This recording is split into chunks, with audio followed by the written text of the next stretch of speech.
Greetings and welcome to MentorMe Memorable Moments. You are here tonight live with us for our social health platform.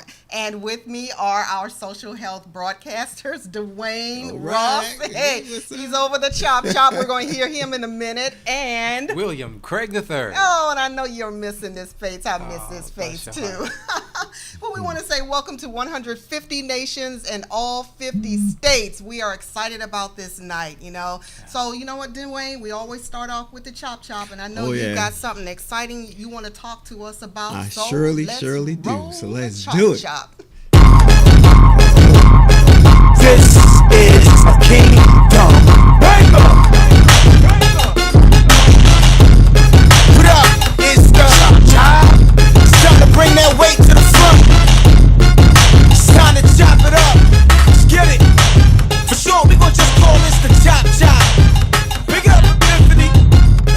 It's the chop. Let's get it. Chop. Let's go.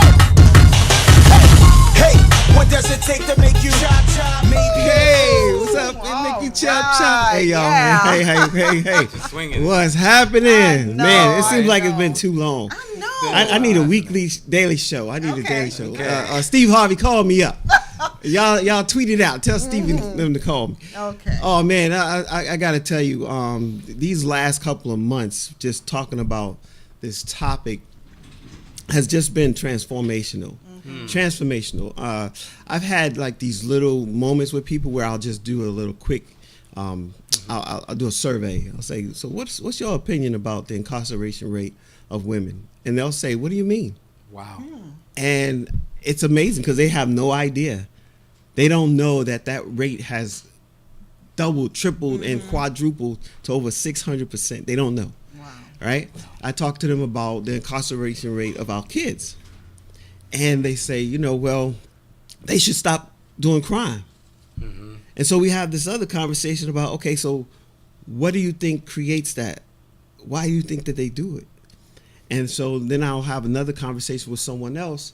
And we talked about, well, people need jobs, people need to have nice housing. Right. But what happens when you come out with a felony? Are you able to get housing? Are you able to get a job? Are you stigmatized for the rest of your life? Depends. And here's the deal. Well, there's these people who truly subscribe to the idea that, you just pull yourself up by your bootstraps. Okay. Got to first have a pair of boots. Exactly. It's like, okay, so we want them to pull up their boots, but, pull by the bootstraps, but do they have boots? And so what we run into is something that has culminated recently in a very poignant documentary. So today, I kind of want to put some light on this documentary that came out called The 13th. And it's by Ava DuVernay. You guys know her, right? She was the one who produced and directed Selma. And, of course, she was doing a lot more before Selma, but this was that was the breakout, right? And so once she won her Oscar, she actually went to work on this documentary. Okay. And it was Netflix who actually called her and said, hey, we have some money because we're branding our own movies now, and we really want you to put some weight behind this topic of documentary. And she already had someone who reached out to her regarding this 13th Amendment. So next slide, Mike. So here's the deal. We talked about the school to prison pipeline on brown and black youth. And this was a really interesting little piece that was shared in reference to the rethinking of schools. And a young man in 11th grade said, you know what? My family has been locked up. Most days I feel like it doesn't even matter. All right. So next slide, Mike.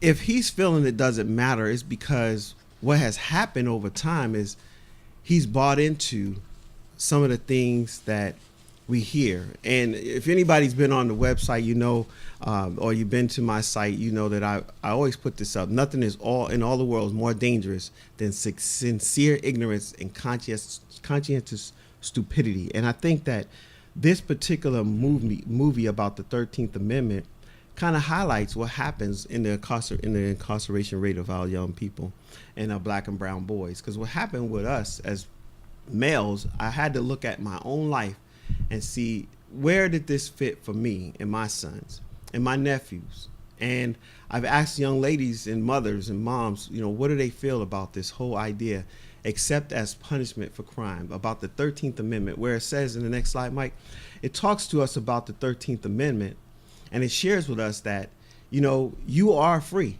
During the Emancipation Proclamation, it was proclaimed that you're free, you can go free, you can do all these different things. But there was a loophole left in the law. And, we have president after president talking about closing loopholes. But this is a loophole that allows for lawful slavery and servitude because of the statement, except as punishment for crime. So it says that, if you committed a crime, then we have the right to put you to work. So therefore, now I have from slavery to legalize work camps. And back in the day when this happened, we had the old Jim Crow, but now the incarceration of our young black and brown boys is being called the new Jim Crow. And this was highlighted in Michelle Alexander's book, where she said the new Jim Crow. This is where so many people are actually taking the time to really think about this incarceration rate and what does it mean to us as a society. See, as a society, we have a power structure that says it's okay to put people away, to incarcerate them for minor crimes. And we have a school system that says, okay, if you raise up against your teacher, then instead of sending you to the principal's office, we now send you to detention centers. And so our children are being put away in these systems, and then our men are being constantly placed into these systems. And so we really want to start talking about these areas that were highlighted in the 13th documentary that talks about this incarceration rate. Because when you really think about fatherless homes, where are the fathers? In the what we call the African American or the low income communities, because in low income communities you don't see a whole lot of non-black and brown people. Not to say that they're not there, but it's how this has been perpetuated over time in our society. We have this idea that if a person just commits an infraction, then they have to pay. But how long should they have to pay? Should they have to pay for the rest of their life? Should they be stigmatized and put away? Or every time that they need to now try to take care of their family, they're faced with the fact that they have this blotch on their background. And unfortunately as well, we have a lot of political people who are in political power, prosecuting attorneys. And the first step that they have for a young man to make is, don't go to trial with your situation. Just go straight to the judge. And then we have what's called mandatory sentences. When they go before the judge just rules what's on the paperwork. There's no more, let me think about it, let me weigh the odds, let me weigh what the problems are. Here's the mandatory sentence for this particular crime. Is that because there are so many of those crimes going on that the judge and the courts are just overbooked and it's just going to be the same old thing? Can I answer that? Because what it is systemic, number one. And the reason why it's systemic is because of the way the laws are written. Exactly. And that's the bottom line. If the laws were written differently, then there would be more flexibility in the system, no matter how many crimes are committed. But at the end of the day, because the law is written in such a way that it precludes the judge from even having opinion. Right. He can't give an opinion. He can't give an opinion. As a matter of fact. And most people, they're used to seeing on television a person goes before the judge and the jury, and they go back and forth and weigh the case. And that's really not what's happening with many of these cases. They're just going into a room with a judge and a couple of people making a decision. They're plea bargaining, even though they know they're not guilty. And I know part of to speak to part of your point that wasn't said, but that is inferred, is that within our system, because there are so many crimes and quote unquote the courts are overpopulated, and as with even we see throughout corporate America today that companies and government agencies are having to do more with less from a human resources standpoint. The bottom line is that supposedly each person is entitled to be confront a jury of their peers, if you will. Right. Right. And so now, if that be the case, if that be the standard bearer, Don't then, say it. Well, Don't say it. It has to come forth. Say it, William. Because that's part of the problem. Most of the right? jury of the peers are being locked up too. and at the end of the day, then that means that the legal system has to be self-correcting. It has to find a way to make sure that each individual Gets has an opportunity. the opportunity to go before a jury of their peers. Okay, well. And here's what happened back in 2009. There's a gentleman by the name of Jerome Miller. He was over the what you call the incarceration of young people in Massachusetts. And anyway, what he did was he said, there is another way that we could do this. Why don't we get people out of reform schools and close them down? And he actually said, okay, we can do something different than locking these young men away into these reform schools, because that's what it used to be before detention centers took over. Right.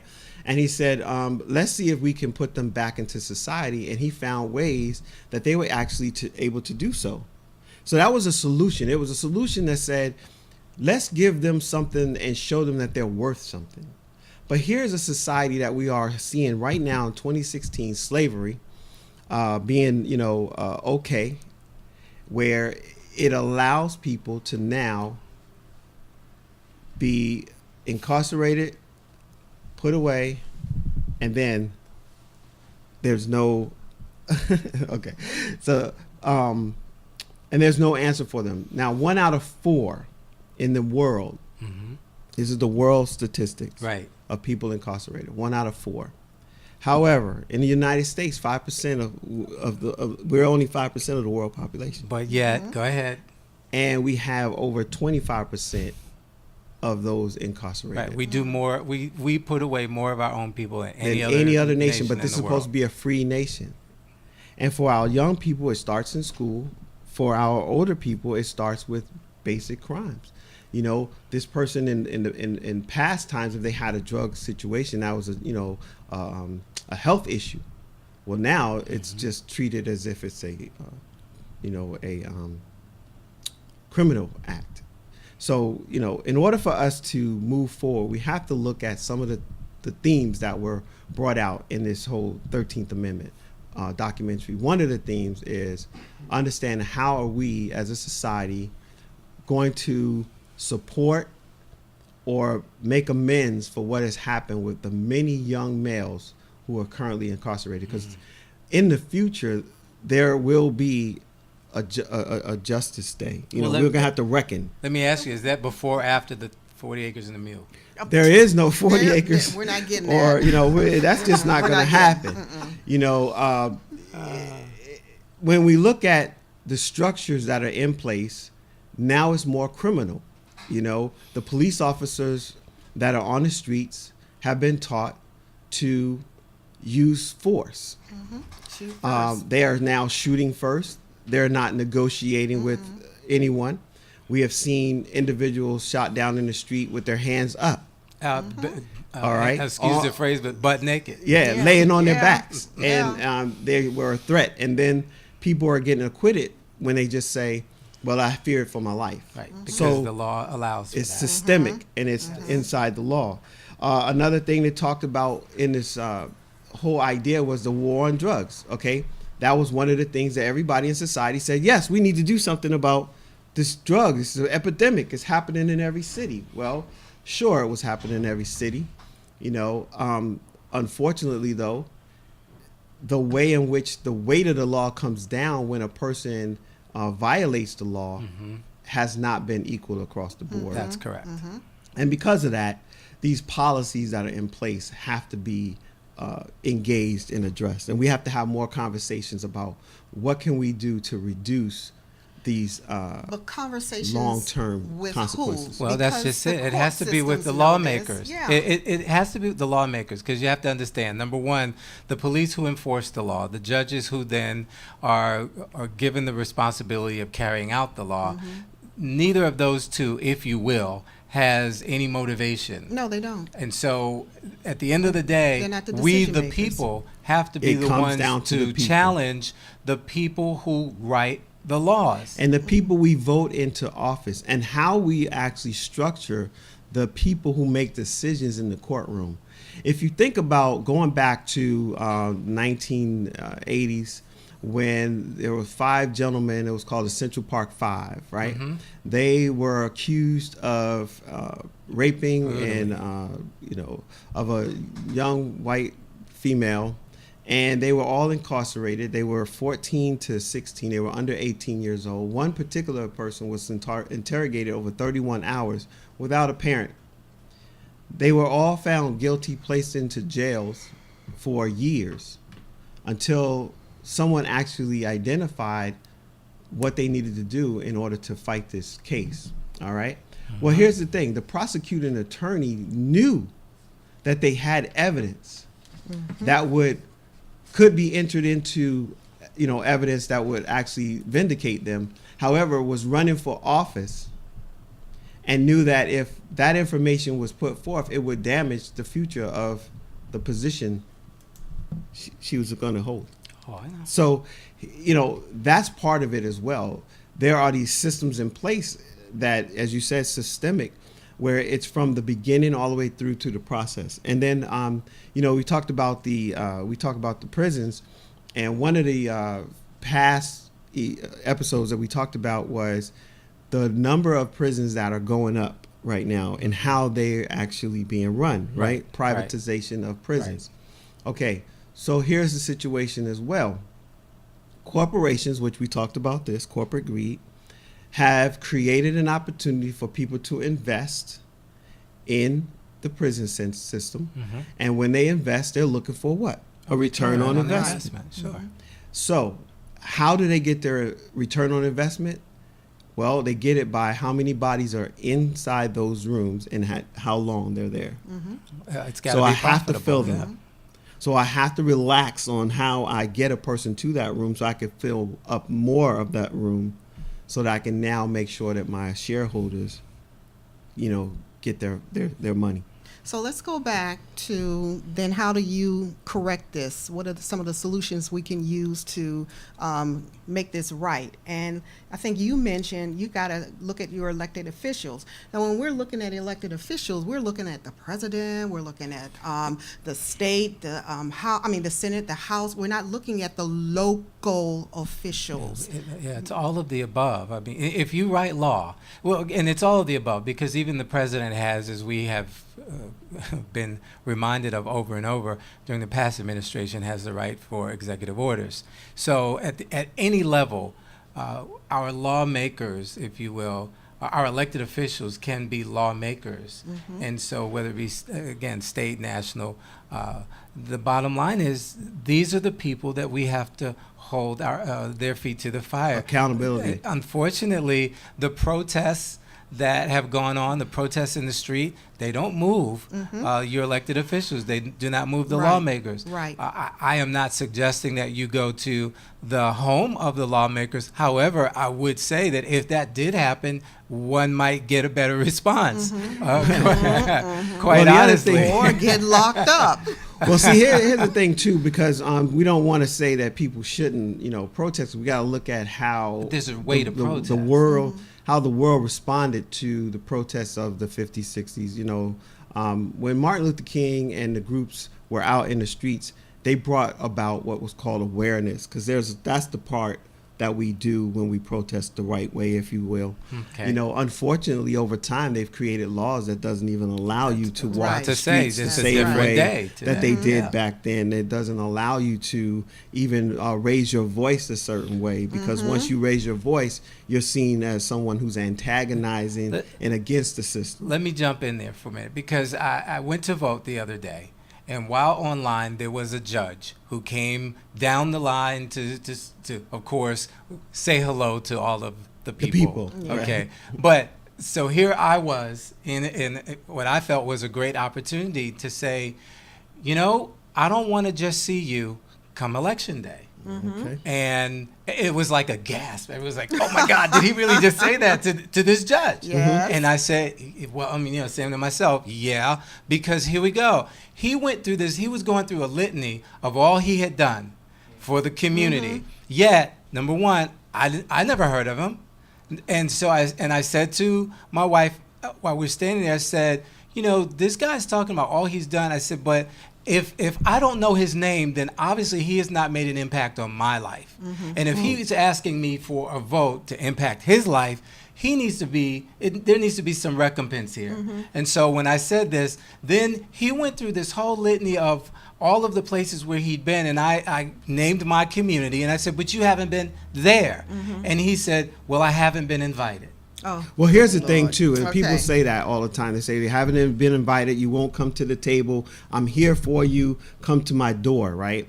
And so we have to go in, you know, up to those doors. We have to go knock on the door and demand meetings with these individuals. But when we go, we have to have an agenda. What a lot of times we Right. have rhetoric. right. We come with our emotion, and we have to now Right. be more strategic in our application of Which information speaks with back these to individuals. Tracy's point about accountability for our elected officials. And so I took his card. I know my mayor personally. And so that is one of the conversations, if this gentleman is actually reelected, that I will have the conversation with my mayor to say, this judge says that you have not invited him to come to our community to speak to our issues. And so part of the accountability when it's time for you to get reelected is going to be, how many of these people have you sat down with, have you brought to the table for us to talk to, Have a so that general they can conversation. represent what our issues are. You as mayor know what our issues are. But let me jump in here. Okay, and because it goes back to what you said as far as the solutions, it's a process. And this process can be long and it can be frustrating, and then people start quitting and they think that it's a lot of red tape and I don't want to be bothered with it, and so there is really no solution. Right. You hear people saying that now. They're saying all of this work that we've done in the society, and it's just going to waste. And they're not seeing all of the positives. We have to remind people of where we are and where we've come from. One of the things, there are three things that I think that this particular movie documentary helps us really look at. Number one, get educated. It's just for awareness right now. So you'll see some things that will in 13th that will give you awareness. If you have Netflix, if you have some way to do that, you want to take some time, 100 minutes, because that's as long as it is, 100 minutes, and just go over the information. Then take some time and go to the library and do your research. You know, get down there to the archives. Right. In order for them to do this video, this documentary, they had to go in and spend countless hours getting sure. archived information. But for the digital babies, you can stay right home, Netflix, YouTube, congressional hearings. I mean, they have those stories, and you get it right from the horse's mouth, too. Exactly. The testimonies are right there. It's right there. Another thing is, you know, interrogate the way that you think. Right. Because a lot of times you're getting it from hearsay, you're getting it from third generation, you get it from grandpa, grandma, you get it from a teacher who doesn't have all the information. I was Right. talking to a young man who's in college, and I said, hey, you know what are they teaching you right now in reference to, you know, Black history? Because he's in a college Black history course. Okay. And he said, you know, Carter G. Woodson was a pretty cool guy. And I said, well, what did he do? What was the name of the book that he couldn't tell me the name of the Oh my book. gosh. Okay. He said the education of Black people or something. I said the miseducation of the Negro. You know, and he's a college student. Oh my you know? gosh. They're not And, interested. they also need to understand that this is not unique. You know, this is historical. We have been fighting this fight since we Yeah. came to this planet. Yeah. You know what I mean? Since we were brought to this area, this is what we've been doing. It's historical. And in history, we've shown that as long as we stay united, as long as we stay educated about what we're trying to do, we move forward. We only move a little bit here, a little bit there, but we constantly moving forward. And you know what? That's another program. As long as we stay united. Yes. Are we really Because united? that's another Yeah, question okay. about unity. All So we right. talked about engaging the mindset, developing principle life success principles, expanding the economics of their opportunities, helping them develop empowerment, self-empowerment, as well as other things. We have to engage the negative thinking that's in our community, and then also show them the positive things that's going on, build positive environments through, education and, of course, entrepreneurship. So those are some of the things, and then have you come to your own conclusion. Do you think this is just racism? Do you think this is racist? Do you think this is just the way America works? What do you really believe after you look at the information? And then I spoke to some people in reference to what I call white silence, because I want to challenge people who are non-brown and black, whose families have not been affected, not to stand by, because we talked about cognitive dissonance. And so we'll be talking about that when we come back. Oh, I cannot wait. I cannot so that's gonna wait. be part of this conversation. So No, I cannot wait. we Okay, don't want to so- maintain this slavery Right. mentality, and we don't want to continue to Right. have what they call collateral consequences. And so what we're going to do is step the community through the process to either understand and help you understand if you are wanting to become that community advocate, these are the steps that you take, or what to expect when somebody comes into your neighborhood seeking change. Right. So you can challenge the change that you're Yes, looking, and yes. be the change. That's right. that Be you're the looking change. for. Be the Gandhi. change. That's Hashtag Gandhi. be the change. Okay. Exactly. So we know how to get in contact with you. We saw All your right. Yes. slide Good up. stuff. Good Woo, stuff. always good I'm looking stuff. forward to people to communicate with us on Facebook. Definitely tweet and Twitter. Let's continue this dialogue past Right. 7. What time is And it? come on in the Today. studio. Come on in the studio or dial into the studio. We want to hear from you too. Okay, so you know what, William? What? Hey, you got a whole nother segment coming up for Got us. another too. segment. Yeah, he Excited is your about it. business coach, William Craig III. Thank you so much. And with that, let's get right into it, because Dwayne's last slide talked about opportunities for entrepreneurship. Yes. But what we're going to do as we go through these future segments here is talk a little bit about the how-tos, because that was the feedback that I received, that people want to know the how-tos. And for some, the quote-unquote entrepreneurial piece is great, but my first step or my building block has to start with me getting a job. My first step means I need to have some income coming in so that it can support me while I'm building That's that entrepreneurial opportunity. Where is So my what bill? happens when they That's don't right. have access to jobs because of the fact that they have a felony or something like that? Well, again, this is about when I say you got to talk to the folks who can make those things happen, and they are in position to make resources available. There are resources available. Oftentimes, people just don't know about those resources. Okay, I just want to make sure we're looking at them as well, because when you Bottom say line. go get a job first, and it's like, look, bro, I tried to get a job. I've been trying to do this for a remember while. though, we're addressing this because a segment in our audience has said they need to hear this. I hear you. And so, though it doesn't represent the views of all and opinions of all, at the same time, there are a good number who have said, this is my reality, and there's your bell. Yes. Thank you, Mike. And so we're wanting to be realistic, Producer and we're wanting to be well-rounded as we disseminate information, because there are people in all of those situations. Yes. And so for those who are saying, hey, either A, I'm in a job, or B, I'm trying to get a better job, or I have no job and need a job, let's talk about some of the things that you can do as it relates to your marketing right. strategy. So Mike, if you would please, let's get this party started. I'm feeling upbeat When you're looking already. at what you got to do, or what your focus should be, is your personal marketing tools have to make you be different. I went to an interview once, and I walked into the interview and said, ladies and gentlemen, I just want to thank you for the opportunity. However, today, as we approach sharing of information, I want you to know I have a theme, and it is different but not strange. And so very unique positioning, if you will. I like that. But it caught their attention. Right. I was able to take control of the interview and give them an actual platform from which I could speak. That I'm going to show you some things. We're going to talk today, and I'm going to show up a little bit differently than you're accustomed to seeing candidates show up. And yet, nothing that you'll see here is strange. And they loved it. And the long story short is that I did get the job. But at the end of the day, that's part of what you got to bring to the table. And this is whether you're in business or a job. It really doesn't matter. At the end of the day, you've got to find a way to stand out from the crowd. Let's cue up the next slide.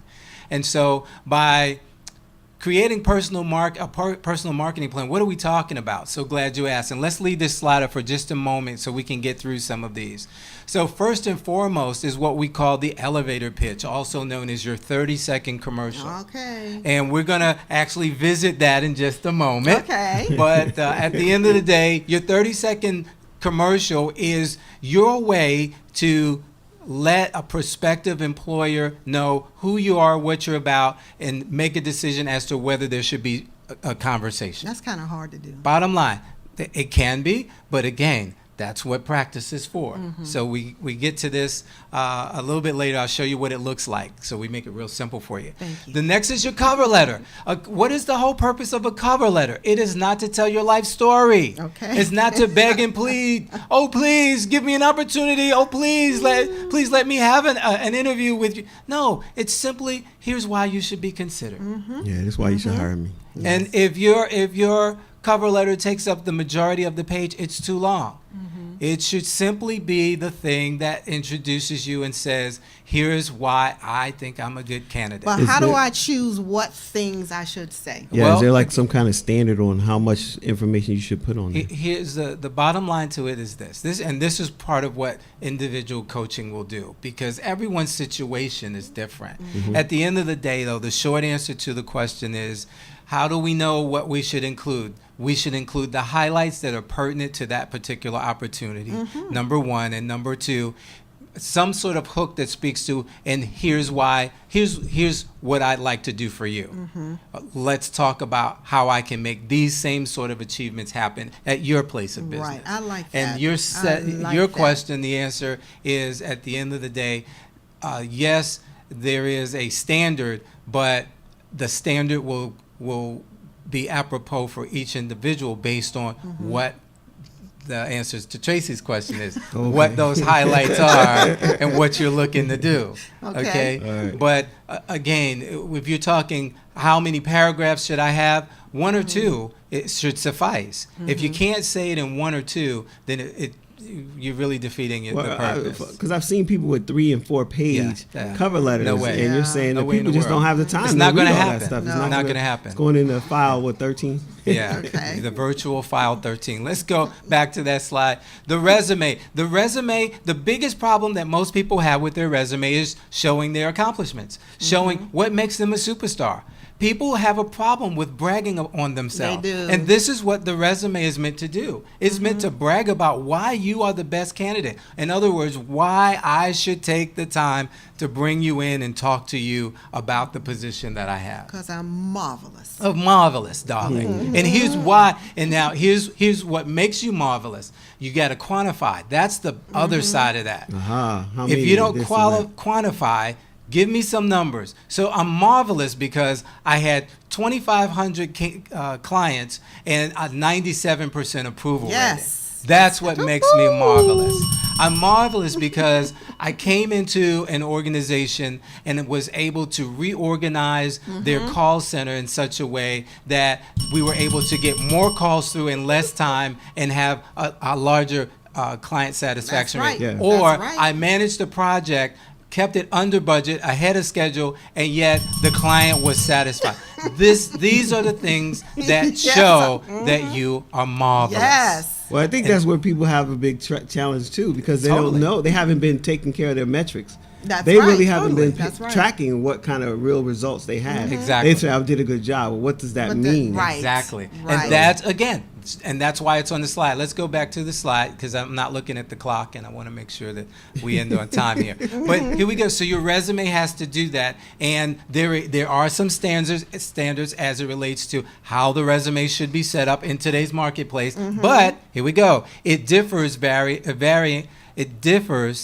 based on whether you are going for a government opportunity or private sector opportunity. And that's very important to know. Yes. Because a government resume is very different from a private sector resume. And nonprofit. And nonprofit, but the nonprofit and the private sector pretty much go hand in hand. The government resume is the one where you're going to want it to be as long as you can make it. You're going to want to talk about everything you did since you were 18 years old that contributes to the position that you're looking for. You're going to include things like salary information as well. Whereas in a private industry resume, that type of information is not really apropos unless it's requested. In a government resume, even the little things like a volunteer opportunity or something that you did in a summer camp may not look very effective for you, but believe me, they do count those things Most too definitely. when they're considering you. And I think another thing about government is there's a lot of veterans out there,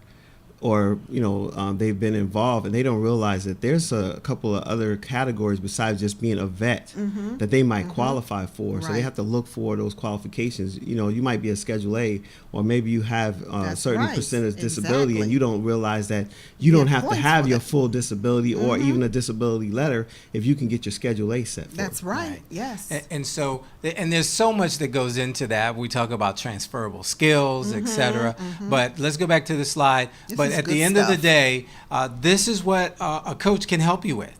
Because you may not know, and you may be saying, well, I've been putting my stuff out there, but I haven't been getting anything back. Look, at the end of the day, this whole electronic thing, you need to stay away from that. And what does that mean? What it really means is that you need to connect with a person. And we'll talk more about that. So here we go.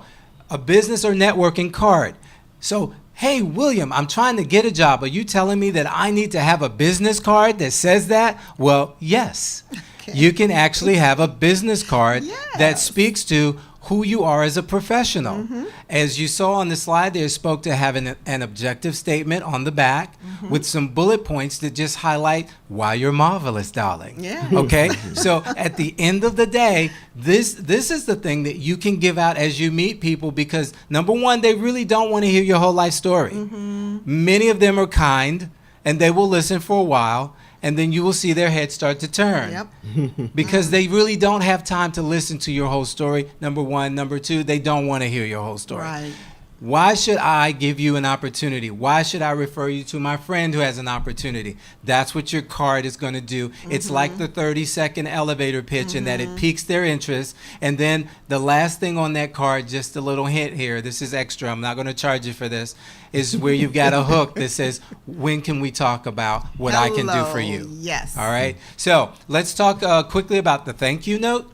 And so with the thank you note, you should have 2 thank you notes. One is going to be written in a hard copy. The other one's going to be written electronically. So that once you leave that interview, once you leave that encounter with that individual, you're going to say, hey, thank you for taking the time to talk to me. Really appreciate it. By the way, when we talked about XYZ, man, that really showed me, it really affirmed for me that this might be a great opportunity for me. It really affirmed that I'd be a great fit for that opportunity. Can't wait to talk to you more about it. Another thing, too, is I actually sent a card, an actual physical card. And I had it prepared when I went to the interview. Most so that definitely. As soon as I left, I can go ahead and turn that in. And it was interesting. I got a call back saying, I really appreciate that you sent that. So here we go. At the end of the day, you want to have both. You want to have them done. You want to create your own template, because the only thing that's going to change is the name of the company, the person that you're sending it to, and the little highlights about what we talked about. And then last but not least on this list is a website, a blog, a podcast, or other online presence. Folks, you got YouTube, you got Facebook pages, you got LinkedIn. There's a plethora of opportunity for you to make yourself known online. Why not represent yourself as the professional, send people to that page, that website, that video, etc., that will give a potential employer more information about who you are and what it is that you can bring to the table. Let's go to the next slide. But be not deceived, because they're looking at your other social media. Yes. I was just going to And say we that, talked because that's about actually that. what companies Yes, are we being did. taught right now for leadership, is to look for their social media Yes. Well, footprint. you to see gotta exactly you gotta what they're clean doing. it up in That's many cases, and we'll No if we poopy. can get to it, we'll talk about that. But here's your elevator pitch, Tracy. This Yes. is what it looks like. Woo! So okay, we've demystified it for you. Number one, I am. Introduce yourself and tell them your brand. What is your brand? Great question. I'm glad you asked. Okay. Your brand simply is a promise that you make to your consumers, and in this case, the employer. And so, hi, I'm William Craig. I'm the guy who helps you go from where you are to where you want to be. And I'm the one that will help you sleep at night. Okay, there you go. That's her brand. Number two, I can. What is the experience? I can show you in just a few steps how you can potentially be hired within the next 6 weeks. And I can help you determine if your child is on drugs. There you go. I'd like to explore.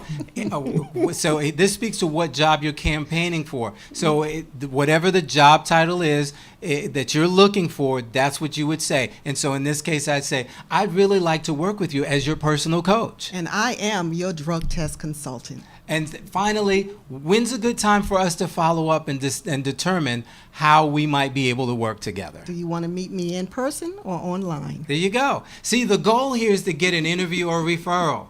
At the end of the day, so how hard was that? That wasn't Miss hard Lady? at all. Oh, that's so hard. Until you know how to do it, right? That's right. So here we go. We demystified it for you. And if you can follow that little script, guess what? You got it. It's and actually you say script. the same It is. And I thing think that's where over people get and caught over up. and over. Yes. They don't realize if you have a script, you have a planned idea in your head, so that way you know not to miss certain things. Because if you don't say it, then what happens? You lose yourself in that conversation. Exactly. Exactly. Let's go on to the next slide. This is good. Thank you. So glad you invited me today. And so we have a video that talks about what your elevator pitch should sound like. Do we have that queued up? All right, let's go to the Great, video. thanks. Speech. That's coming up.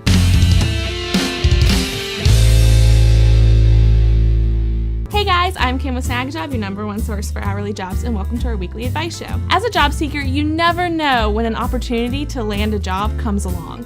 An elevator speech is a quick and simple way to sell yourself to the employer and show them who you are. Even though the name implies that you'd only use this in an elevator, you can actually use this at job fairs or even while following up on your application. You should never say, Well, my name is Jane. I was born in a small town in North Dakota weighing like 8 pounds. My mom always said I was the cutest baby she ever did see. And that was the year I graduated from middle school. Good times.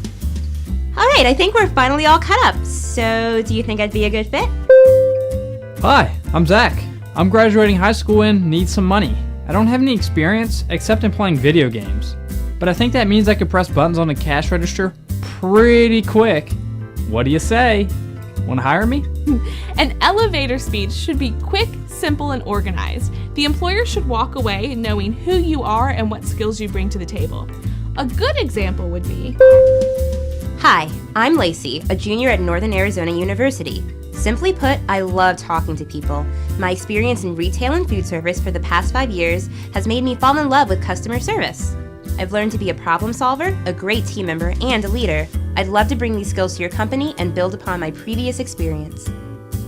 whether you're standing in line at the movies, at a job fair, or even in an actual elevator, a well thought out pitch can bring you one step closer to landing that job. Big shout out to our friends at Northern Arizona University who asked us to make this video. I hope you found it helpful. Thanks for joining us today. If you like this video, please let us know below so we know to keep making videos like this. Very And good. if you have any questions, And so again, trying to demystify the process of putting together your elevator pitch so that it represents you in a way that shines the very best light on you. So let's go to the next slide, please. And so here's some bonus information. Okay. Yeah, leave my bell alone. Here we go. Meet people who know people. I'm not going to sing the song. Go to the I next know. slide. But at the end of the day, you need to network. What does that look like? First and foremost, create a contact list. Remember back in the day when you were going for all these network marketing opportunities, and they said you to build a list? Yes. Well, guess what? You need to build a list for this. Now, let me just say this, because I know a lot of people have a problem with telling people that maybe you're not working, you're between gigs, however you say it. But here's a way that you can say it that will make you feel better about sharing it with others. And that is simply this. Hey, I'm looking for a new opportunity. If you hear of something, would you let me know? Yes. Yeah, nice and easy. How about that? That's it. That's all. Real easy. Nice opportunity. There are things called job clubs. You can look them up online. In your county, your city, I'll guarantee you can find a job club nearby.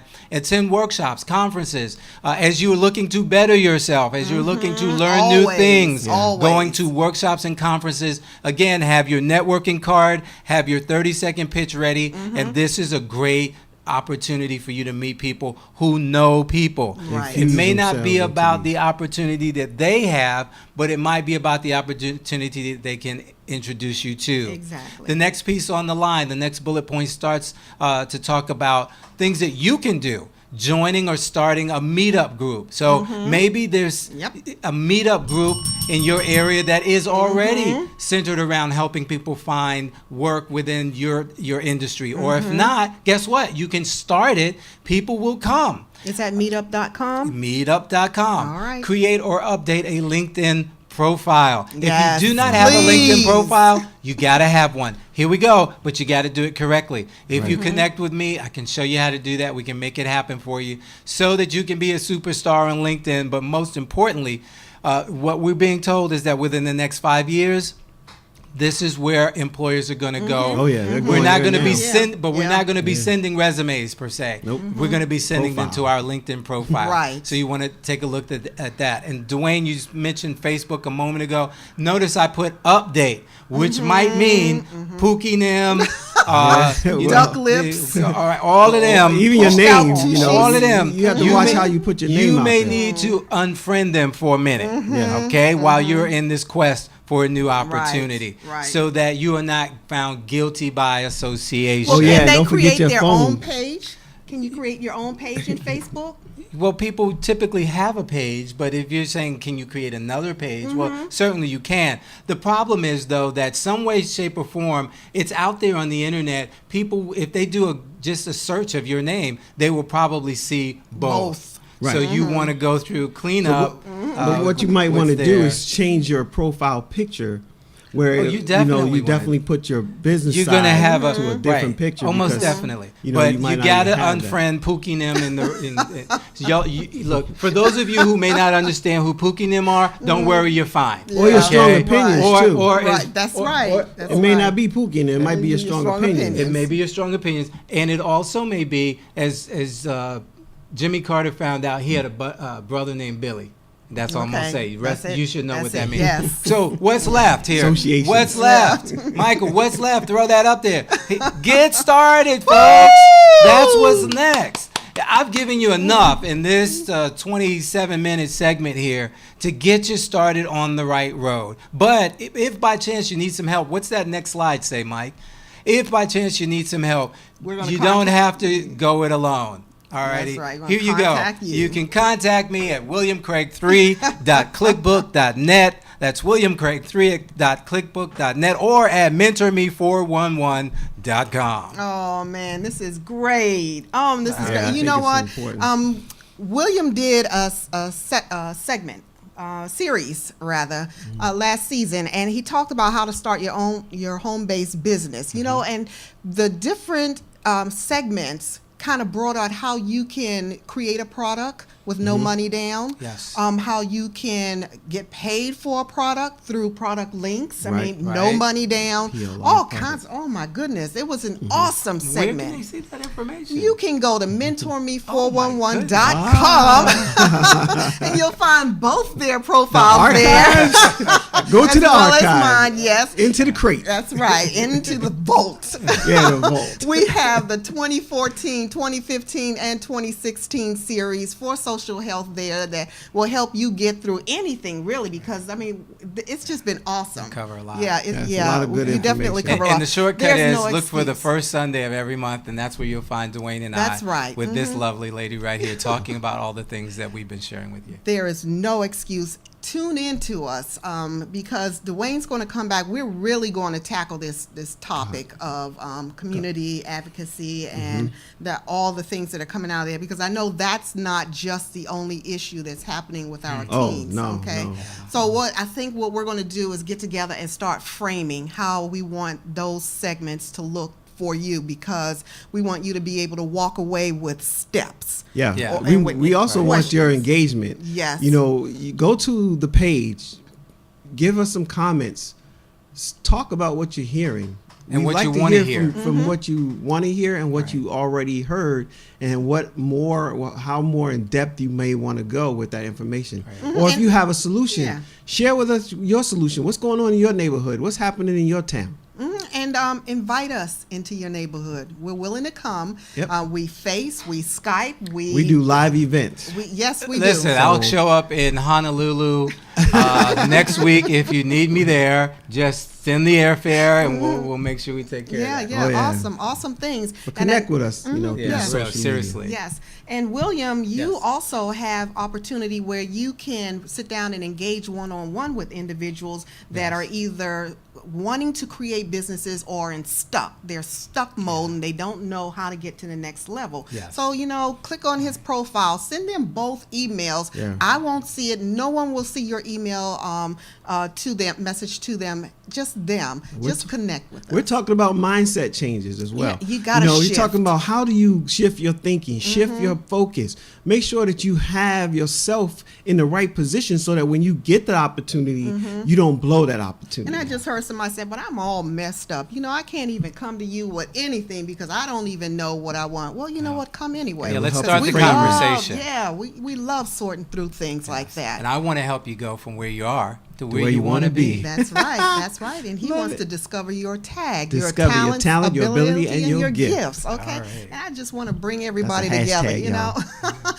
So look, we have concluded our social health program, and we can go on and chat all day long about these issues. But what we're going to do is come back next week with our mental health program, and that's going to be Felicia Jamison, our certified healing coach, and Dr. Michelle, Oh, yeah. who is our holistic doctor, right. naturopath registered doctor. And so we're going to have some excellent things to talk to you about then. But until now, then. we want you to be safe, be be smart, smart, be be healthy. healthy. Bye-bye. Bye-bye.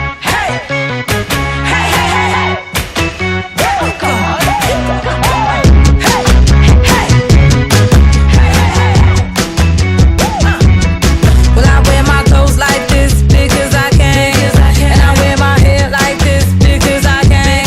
And I walk around like this because I can. And I do my thing like this because it's who I am. And if you're expecting me to give you an apology for being nothing that you're used to, go right ahead and wait. Hold your breath and concentrate. Keep holding till your face turn blue. My road ain't your road, but just I know just where I'm going. My flow ain't your flow, but just I know just how I'm flowing. I'ma do my thing. Please feel free to hate and complain. Said I'ma do my thing. Say what you want, but this one ain't gonna change. I'ma do my thing.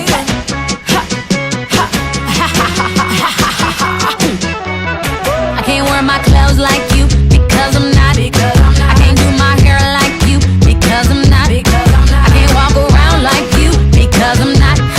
I can't do my thing like you, well it just ain't hot. And if you expected me to give you an